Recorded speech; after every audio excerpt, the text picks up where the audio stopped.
We were already able to see the digestive processes and the structure of uh, the stomach, right? Now we are going to be moving to the next one, and next is actually the small intestine. The next component in our alimentary canal is small intestine. Online, basically, small intestine actually consists of three uh, three U-shaped structures. They make up the small intestine. All right, it's one continuous structure. They are just divided according to their purpose and absorption. That is it. There isn't any big difference in their structures. All right, so small intestine can be divided into three parts. First one is duodenum, right? Then is jejunum, and the third is ileum.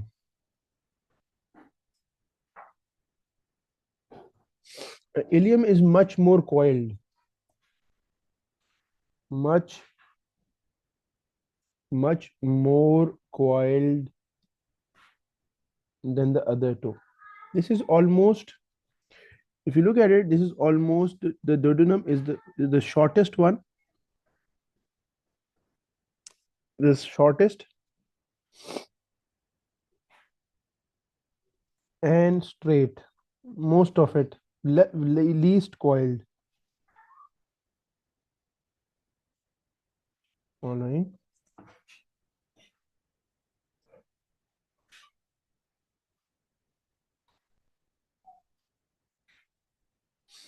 and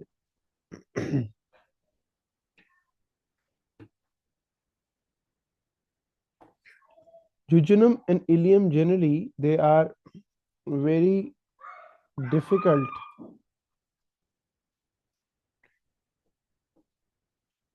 to be distinguished.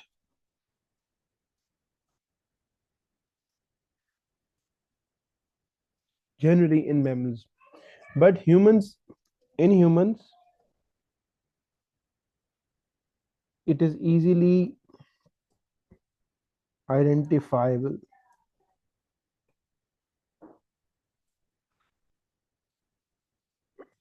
All right, the distinction can be made very easily.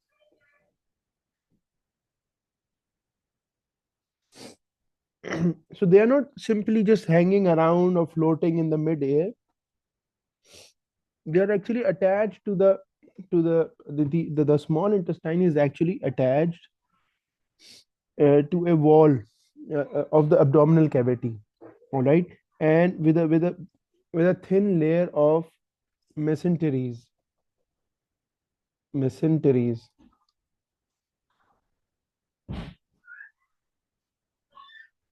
Mesenteries. It is kind of a thin, transparent membrane. Thin, transparent membrane to which the all of this small intestine is attached to. All right, and they are attached to the inner wall of the abdominal cavity. All right. Most we'll see jejunum and ileum, they make most of the small intestine, most of small intestine. All right.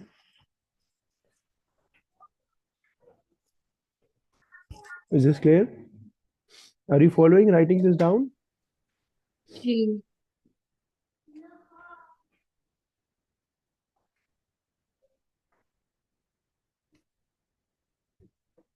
All right.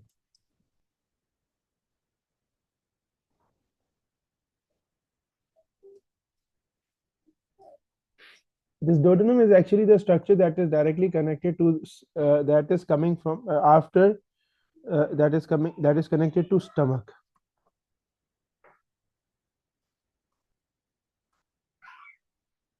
connected to stomach. All right. And ileum is the part that is connected to the large intestine.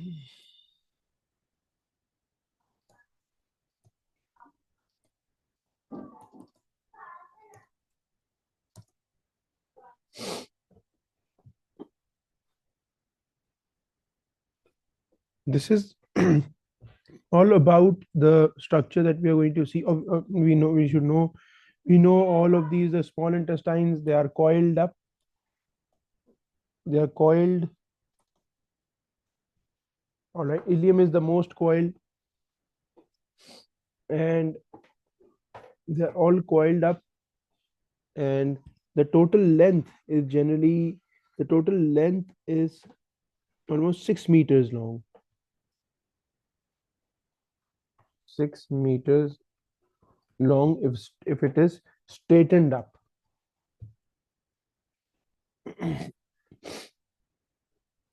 Are you done writing this?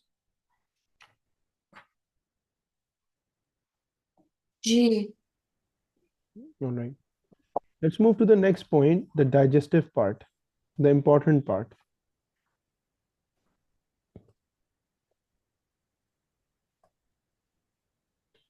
Digestion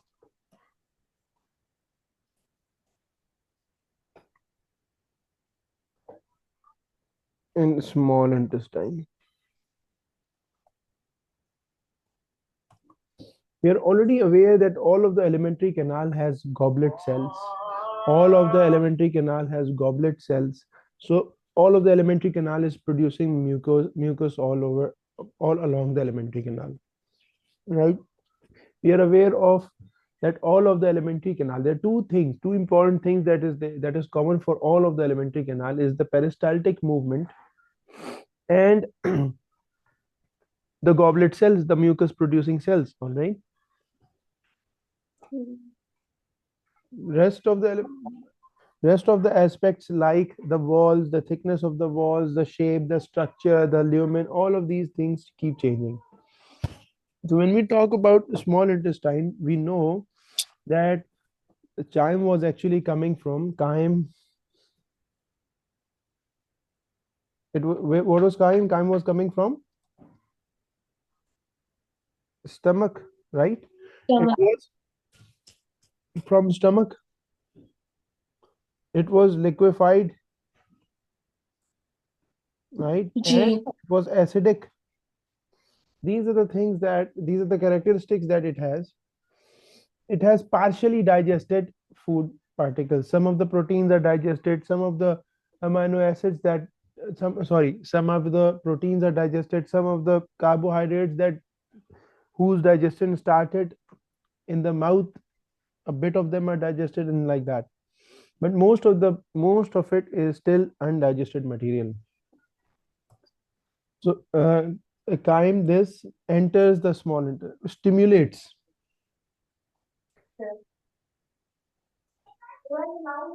stimu it stimulates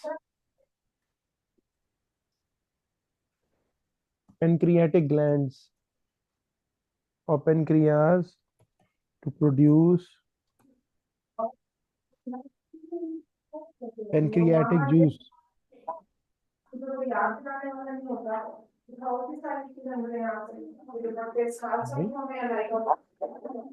Now the pancreatic juice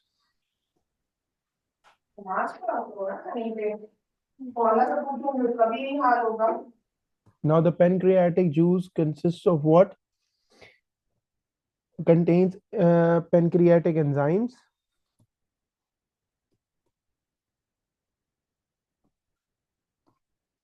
like what?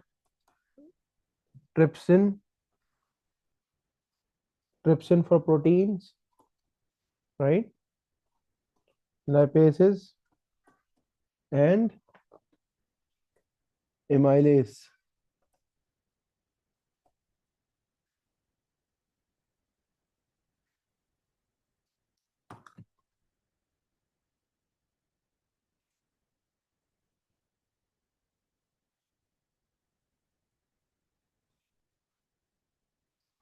And amylase, All right.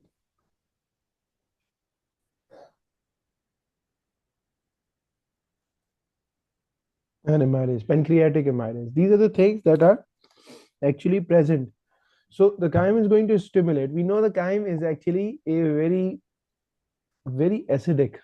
So the pyloric sphincters that were present at the mouth of the duodenum, they are actually controlling the amount of chyme that goes into the small intestine because of its acidity. On the other hand, this is one of the mechanisms to save the small intestine from acidity, right? The second important mechanism to save the small intestine from the acidic nature of chyme is that that the pancreatic juices and the bile and all of these things are alkaline in nature, right? These pancreatic juices are alkaline in nature, so they neutralize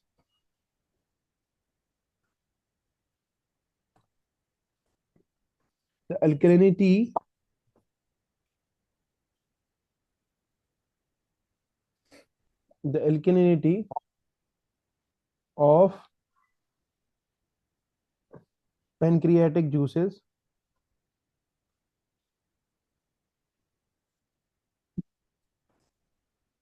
bile, and intestinal juices.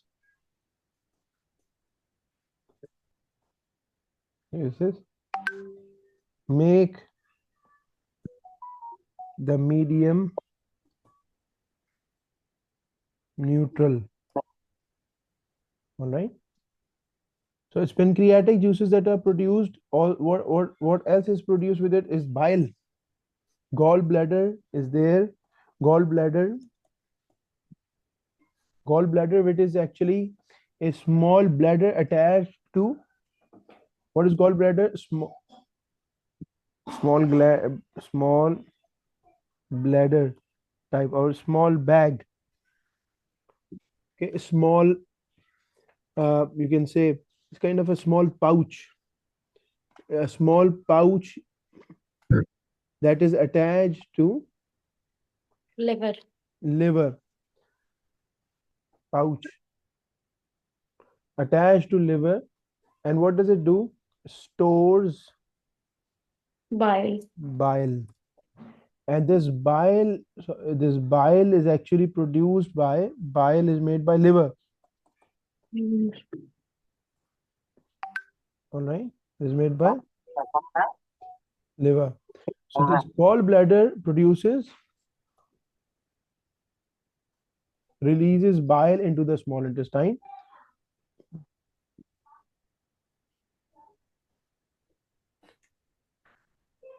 releases bile into small intestine. By how? Obviously, there is a small there is a small duct for that. There is a small duct for that produces bile into the small intestine. All right. The real purpose bile is actually alkaline in nature. mm, What is what else it does? It actually emulsifies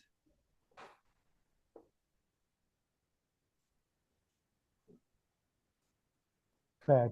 So it is actually responsible for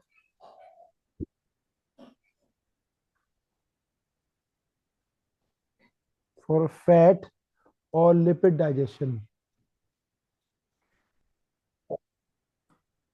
All right. So the people who get this gallbladder stones, people who have this gallbladder stone of this, it has a very big name, a very difficult name. So the people who have this gallbladder stones, they need to get their gallbladders removed. Once their gallbladders are removed, it becomes difficult for them to digest fat. So they should not be eating any oily food, right? So you have to keep this in mind. Whenever there's going to be bile, you have to connect it with the fat digestion of fat. All right. How does it emulsify? What does it do? What is emulsion? Basically, the thing is, there's a big fat droplet. All right, big fat droplet with the bile salts. With the help of bile salts, it is converted into small, tiny droplets. This is going to do what? This is going to increase the surface area, increases the surface area for reaction, or you can say action of enzymes or enzyme activity to digest lipids. All right. So these are the bile salts that are produced. How is bile produced? From the gallbladder is released, the bile is released into the small intestine by or via bile duct. Bile duct. If you look at it, if this is the liver, this is where generally bile is, a pouch, and it has a duct going into the small intestine that produces bile into the small intestine. It is attached. It is. All of this is attached to duodenum. All of these pancreatic juices and everything is being released in the duodenum. All right. Mm.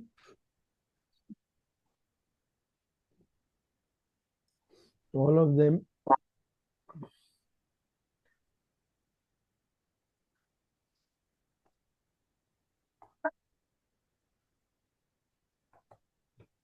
All right.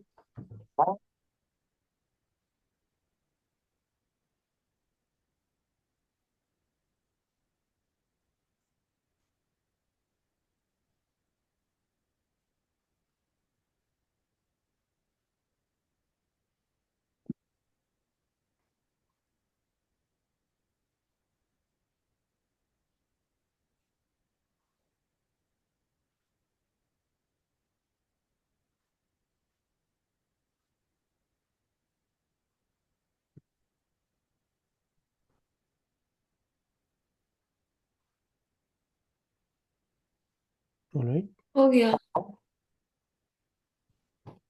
Basically, I think I can remember this bile stones or gallstones are also called in medicine. They are called cholelithiasis. Cholelithiasis. All right. This is done. Mm. All right. So what next is being produced?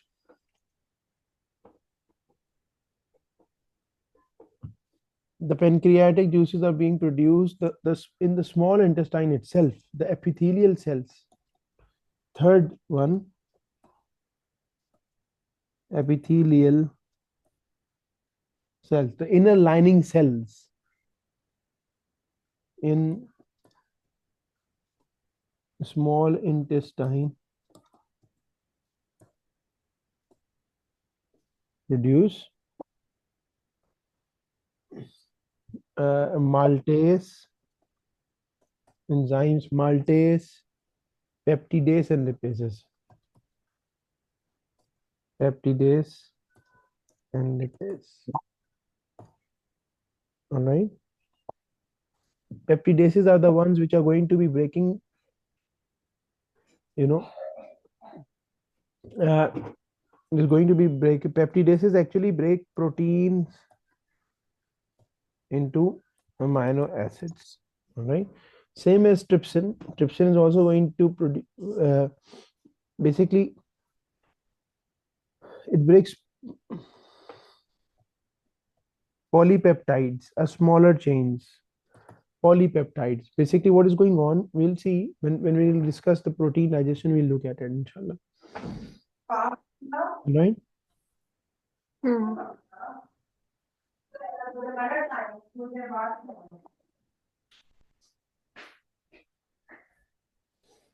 All right. So what has the pancreatic juices and bile, what have they done altogether? They have provided a neutral medium. They have neutralized the acidity. They have neutralized the acidity. So what all of these juices, what they have done? We have pancreatic juices, bile,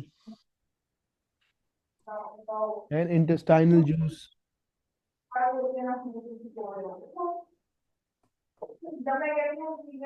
What have they what is the effect in general?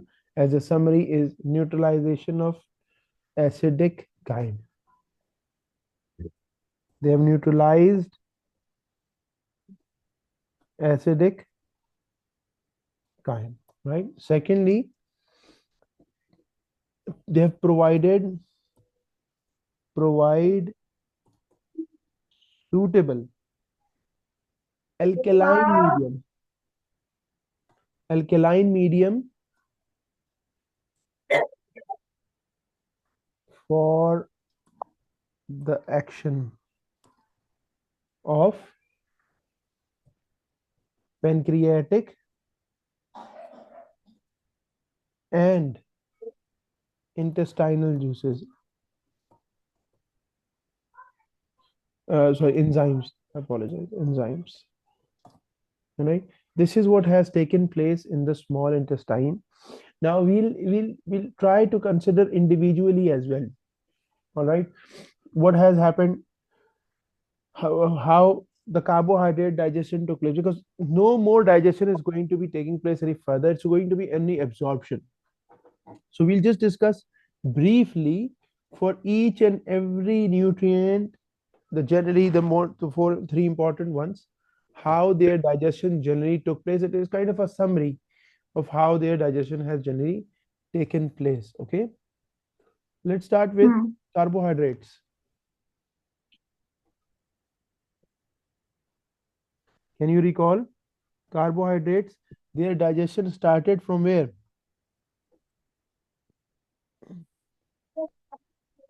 Carbohydrates. Digestion started from mouth, right? G. Mouth. So food does not really remains very for a very long time, right? But small amount, small amount, a very small amount of starch is made in is digested by amylase.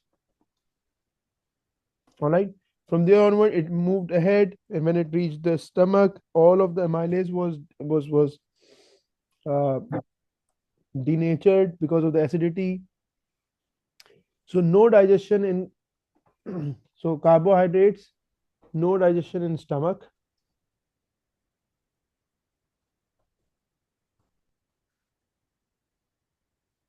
right? No digestion of carbohydrates takes place in stomach. Now, when they enter, the third one is the large intestine.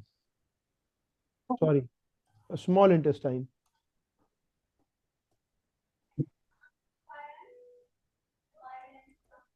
Small intestine, right? Stomach, no digestion.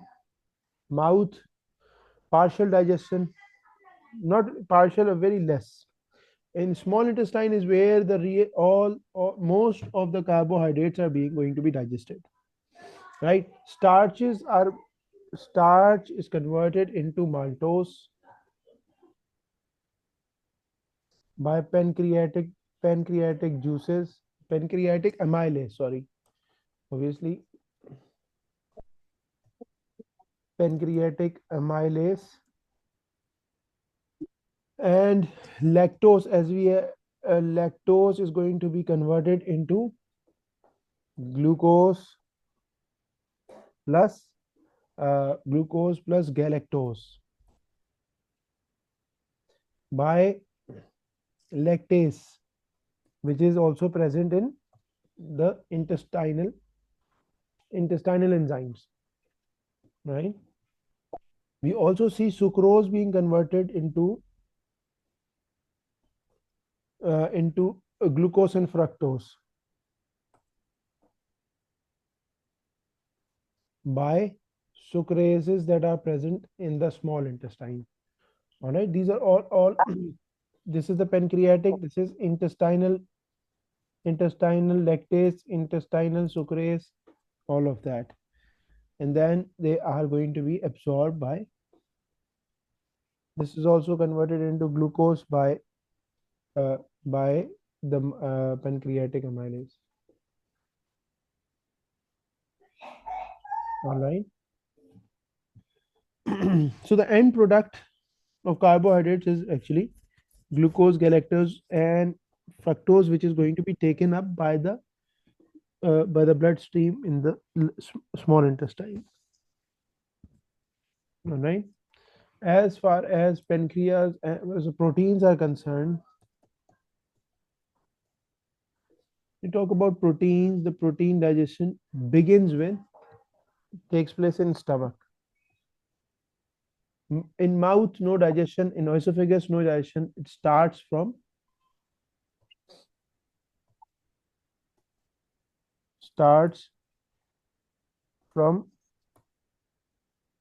stomach, right?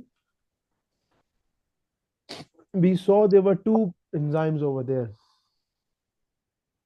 Pepsinogen were converted into pepsins. Pepsin by HCl, and the other was renin. Pepsin generally, all right, pepsin. Basically, these enzymes, what are they doing? They are actually converting proteins into polypeptides from larger chains to smaller chains. All right. And then all of this, then the undigested, then it goes into small intestine.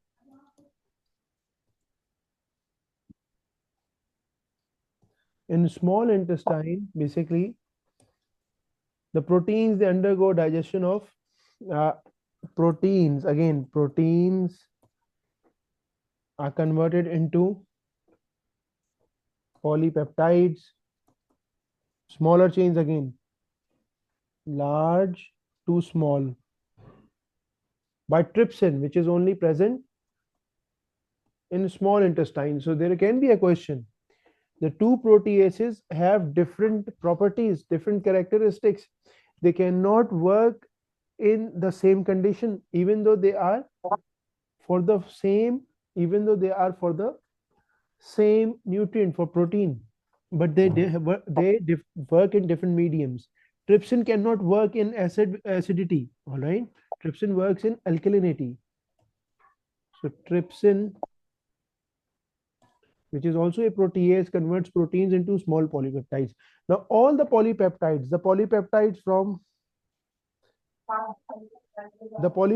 from the stomach,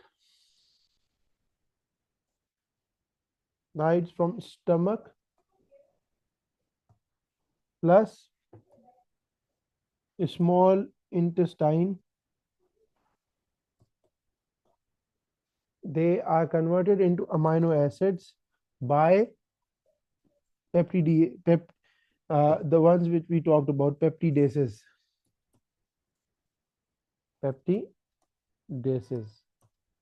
Remember? And the peptidases were from where? They were released from small intestine epithelial cells. All right. So they are converted into amino acids.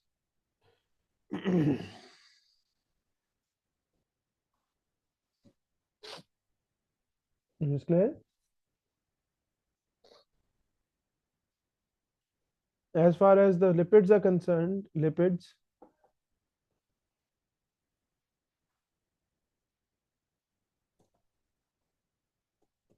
digestion of lipids only takes place where? Starts taking place in small intestine. All right, in small intestine. First, they get emulsified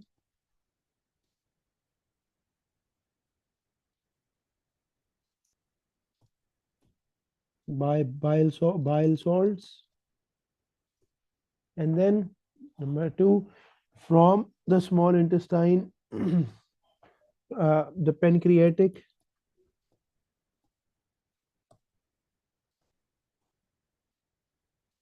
lipases, they and pancreatic lipases and intestinal.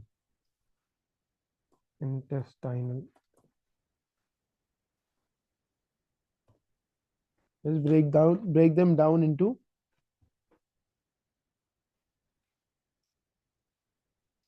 they break lipids down into glycerol fatty acids. And then glycerol and the end product of fat digestion is fatty acids and glycerol. All right. They're taken up by uh, the lacteals. Later we'll learn about that when we are going to be talking about absorption. Is this clear? So in large intestine, we have not studied anything about large intestine up till now because nothing is taking place in large intestine with regards to digestion. There's only absorption of mineral and water. This is what is taking place.